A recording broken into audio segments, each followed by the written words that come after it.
Salut à tous. Je crois que c'est le meilleur spot pour faire le bilan sur ce premier mois en Australie. Et franchement, les montagnes russes émotionnelles. C'est vrai qu'à la base de base, je parle pour moi, la base de base, je voulais aller me caler en Indonésie, genre Bali, les petites îles à côté, pour vraiment faire une pause dans la fast life, dans la vie speed. Vraiment faire une pause du stress ambiant lié à l'argent, au statut professionnel et toutes ces choses. Et puis ce qui s'est présenté à moi en fait, c'est que j'ai 33 ans et le PVT en Australie c'est jusqu'à 35. Je crois que c'est le seul pays qui m'accueille à mon âge pour un PVT, c'est-à-dire pouvoir travailler et être en vacances en même temps, et faire des sous et le dépenser dans le pays. Sinon il y a le Japon il me semble, peut-être la Nouvelle-Zélande, mais le Japon faut parler japonais. Nouvelle-Zélande, je sais pas, faut que je me renseigne, mais je crois que c'est 30. Et du coup, je me suis dit avant d'aller me caler en Indonésie, de vraiment me poser pour créer plein de vidéos de yoga, des programmes de formation et tout ça. Je me suis dit vas-y, on vient en Australie, on va faire un peu des sous. Et même justement, je me suis dit on va aller faire un paquet de thunes. Parce que je me suis mis à écouter tous ces youtubeurs qui disent qu'ils gagnent 10 000 euros par mois et que c'est facile à trouver, que dans la vie il faut tout oser. Parfois il y a de grands fossés, mais quand tu vois le pont, faut oser y aller et passer d'une rive à l'autre et franchir les obstacles et les défis du quotidien, tu comprends? Et du coup je suis arrivé en mode déter. Genre le roi du monde, genre j'arrive, je vais tout péter, je vais faire les 3-8 et j'aurai au moins 2 000-3 000 $ par semaine et ça existe, mais ça se fait pas comme ça. Donc en arrivant, première réalisation, j'avais pu booker en ligne qu'une semaine d'hostel. Donc tu te dis, faut que je commence à trouver un autre hostel. Et là tu te rends compte que t'es à Perth, c'est parce que je suis à Perth, là je suis sur une petite plage à Fremantle. Je vais pas t'expliquer. Fremantle, tu regardes sur Google Maps, petite plage, faut marcher un peu, j'ai marché un peu, mais en vrai à 5 minutes de l'hostel j'ai une plage quoi. Et là tu te rends compte qu'il n'y a pas de place, il n'y a pas de place dans les hostels, il n'y a pas d'hostel. Tu te rends compte que c'est super cher à la semaine, en euros c'est super cher, en dollars aussi. Tu te dis, voilà tu payes presque entre 200 et 300 balles pour une semaine pour une chambre partagée. En vrai il y a 1 ou 2 euros par jour de différence entre un dortoir tu peux te retrouver dans un dortoir de 24. Moi j'ai opté pour le 4, dortoir de 4 à 6 personnes parce que je suis un gros individualiste à la base et d'entrée me remettre à dormir avec 24 personnes dans la même chambre, je sais pas, je suis pas encore prêt, peut-être petit à petit, mais en vrai à 1 euro près, vas-y, prends 4. Et donc premier stress, le logement. Deuxième stress, après ça j'ai géré bien, faire tous les papiers. C'est pas une vidéo, dire chaque étape, les trucs que tu as à faire, c'est juste un retour d'expérience, tu vois. Et j'aimerais bien la prochaine fois, je vais essayer de mettre dans cette vidéo des témoignages. Mais galère pour trouver du boulot. Pas vraiment, on va dire que personnellement, je parle de moi en mon nom, je me suis mis énormément de pression et j'avais beaucoup d'attentes. Du coup, de grosses, pas désillusions, mais de grosses frustrations. Et première semaine, stress, où je vais dormir la semaine prochaine. En vrai, première semaine, c'est plutôt tranquille parce que tu prends tes repères, tu te refais émotionnellement par rapport au fait que tu sois parti, que tu aies laissé de la famille, des amis, des chéris, du boulot, des machins, d'être ailleurs. Tu as un peu d'énergie pour le temps de pouvoir switcher le cerveau en mode anglais, prendre confiance en ton anglais ou pas. Bien sûr, c'est à ce moment-là qu'il veut passer avec son hélico. Et deuxième semaine, tu te dis, je vais chercher du boulot. Et là, les galères commencent, tu vois. Ça va te faire un panorama. Là, les galères commencent parce que du coup, comme tout le monde, tu vas aller sur SIC. Tu vas... Alors, ce que je te conseille, c'est pas censé être une vidéo de conseil, mais fais tes CV à l'avance, à l'australienne. Tu fais un CV par métier recherché, tu commences pas à faire un CV avec toute ta vie dessus, tu veux faire une restauration, tu mets un CV avec toutes tes expériences de resto, construction, etc. Et après quand tu postules aux gens, quand tu apply, t'envoies à la chaîne. C'est-à-dire que Pour la plupart, on passe des soirées à la chaîne, envoyer des vingtaines de CV en ligne. Et advienne que pourra quoi. Mais t'es rarement rappelé, j'avoue. Mais t'es rappelé. Un jour. Deuxième étape, une fois que tu fais ça tous les soirs, tu t'arrêtes pas à ça, tu imprimes tes CV à Work Office. Et là, tu vas dans les agences d'intérim. L'agence d'intérim, c'est cool parce qu'on te file la carte d'un agent. En général, ils disent rentre chez toi, fais en ligne, mais ils te filent une carte. Et t'envoient en ligne à l'adresse email d'un agent, d'où agence. Et là, tu peux recontacter cet agent en disant je vous envoyais mon CV, tout ça, est-ce que vous avez quelque chose pour moi ? Ça marche aussi. Mais c'est pas ce qui a marché pour moi. Pour moi, ce qui a marché, c'est de faire une annonce. J'ai fait une annonce, j'ai dit voilà, je viens d'arriver, je suis jeune, je suis débrouillard. Je sais faire ci, je sais faire ça. C'était pour postuler dans le BTP. En tout cas, j'ai dit j'ai déjà fait ci, j'ai déjà fait ça, tu vois. Et c'était vrai, plus ou moins. Et du coup, ce sont des petites entreprises qui m'ont appelé. Parce qu'en général, les agences d'intérim, elles bossent avec des grosses entreprises. Mais là, ce sont des petites entreprises qui m'ont appelé. Voilà, je cherche un gars pour faire ci, ça. T'es payé tant, est-ce que ça t'intéresse, est-ce que t'es dispo? Et là, tu dis oui. Et tu oses, quoi, t'y vas. Donc, je me suis retrouvé à faire de la rénovation dans un resto, enfin dans le BTP, dans plusieurs restos.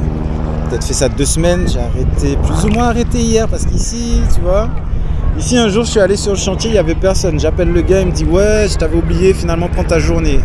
Ok. Donc en vrai c'est du casual, ils t'appellent s'ils ont besoin et toi tu peux dire je suis pas dispo et je viens pas aujourd'hui. Comme ça tu vas chercher un autre truc. Et donc je me suis retrouvé à faire de la rénovation, du marteau-piqueur, de la peinture, j'ai appris, c'était super patient, c'était que des Coréens. Et du coup, ils sont super pédagogues, ceux sur qui je suis tombé, ils m'ont appris plein de choses parce qu'en vrai, je pensais avoir de l'expérience, mais pas tant que ça.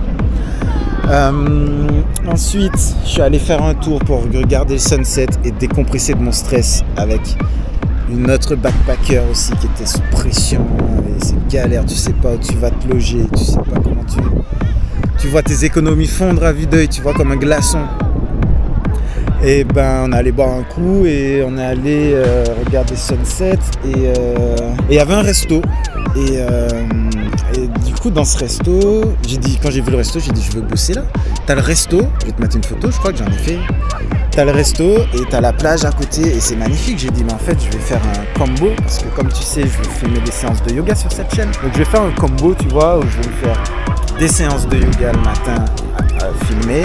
Je bosse au resto, le soir je refais une séance de yoga filmée, un truc du genre. Comme ça j'avance sur mes projets personnels, je fais des sous, je bosse et en même temps je kiffe. Je suis à une des plus belles plages, c'est pas celle-là, c'en est une autre, City Beach à Perth. Et voilà, je regarde de temps en temps voir s'il n'y a pas un requin.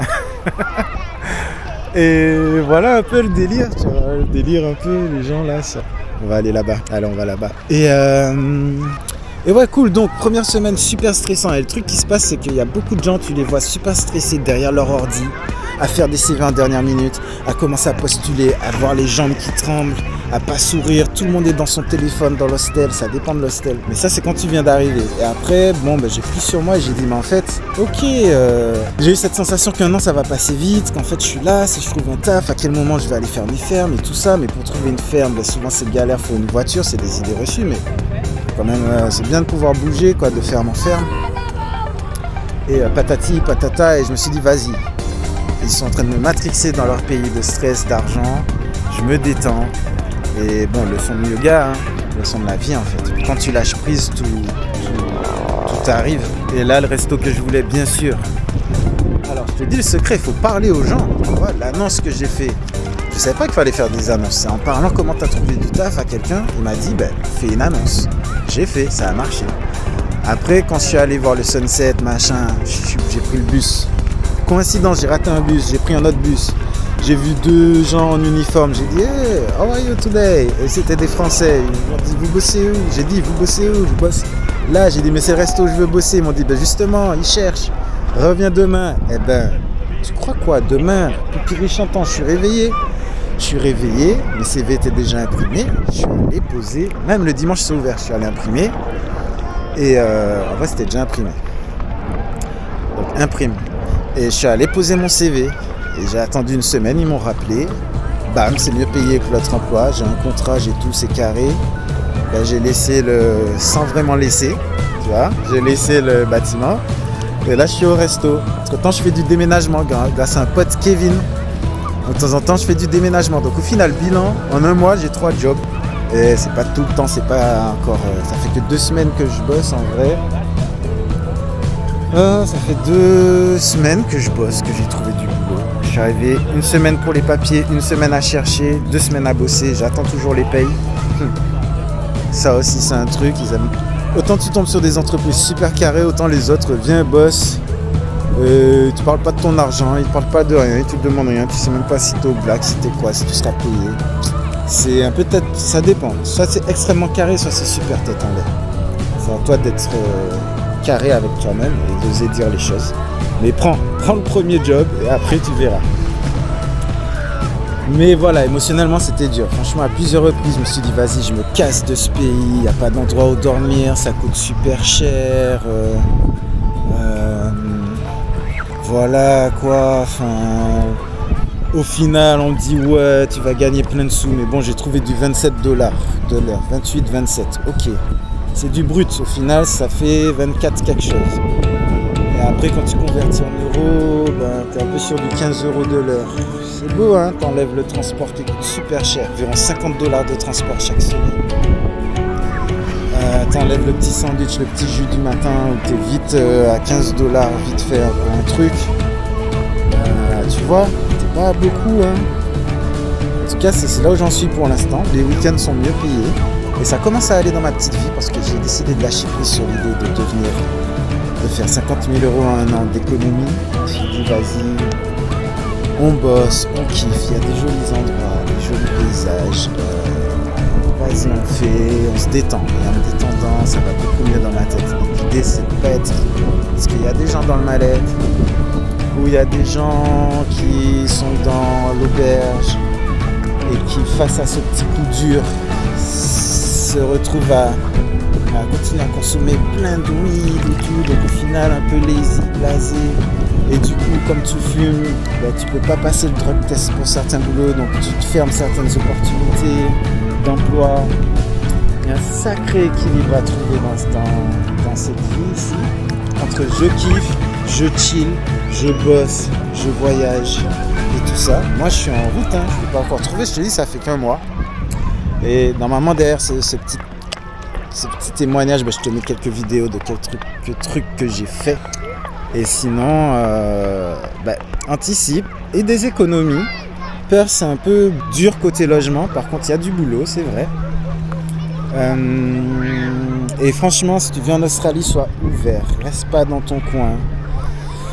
Même si tu es stressé, lève la tête de ton téléphone de temps en temps et communique avec les gens. Tu auras besoin d'un peu d'anglais, mine de rien, tu vois. Et pour ton anglais, franchement, fais comme moi, hein. J'avais fait Netflix en anglais, sous-titré anglais. Et voilà, étape par étape, quoi. Netflix en anglais, sous-titré anglais, on fait ça comme ça. Et tout devrait bien se passer. Mais voilà, fais ton CV à l'avance, économise. Et bouge ton cul sur l'anglais un petit peu parce que sinon c'est galère. Mais c'est possible, tu vois. Maintenant, je vais essayer de cultiver ce bien-être intérieur, commencer à faire plein de vidéos de yoga en extérieur, essayer de faire un peu plus de vlogs ou pas, mais juste de montrer des paysages. Et c'est pas une chaîne de vlogs, peut-être un par mois avec les avancements, peut-être des plans. Et enjoy your man. Mec, regarde-moi ça. C'est beau. Je connais moi la plage, je viens de la Martinique. Mais j'ai fait 4 ans dans la montagne, donc franchement ça fait du bien. Et aussi un kiff ici, c'est que le jour se lève super tôt. Donc le jour se lève super tôt. Ce matin je me suis levé, en fait ce qui s'est passé, ce matin je me suis levé pour aller au boulot. Je me suis levé à 4h, parce que c'est à 1h30 de transport, c'est à 15 minutes en voiture, 20 minutes en voiture, 1h30 de transport. Il faut que je prenne un bus, un train. Et il fallait que j'arrive au boulot à 6h15 et il n'y avait aucun transport qui pouvait m'emmener au boulot à 6h15. Le Uber, il était vraiment trop cher, il fallait que je donne 2h30 de ma journée de boulot pour peut-être gagner 5 heures. En vrai, j'aurais pu faire cet investissement, mais Mais vas-y, j'ai décidé de trouver cet équilibre. Je peux me permettre de pas y aller. Je vais pleurer après pour les sous. Mais du coup, j'ai dit, je rebondis. J'ai tourné 2-3 séances de yoga ce matin. Et puis là, je me promène. Je découvre ma petite ville de Fremantle, où j'y suis pour une semaine. Et c'est le seul jour où je peux essayer de découvrir et kiffer. Donc voilà, c'était pour l'anecdote. Allez.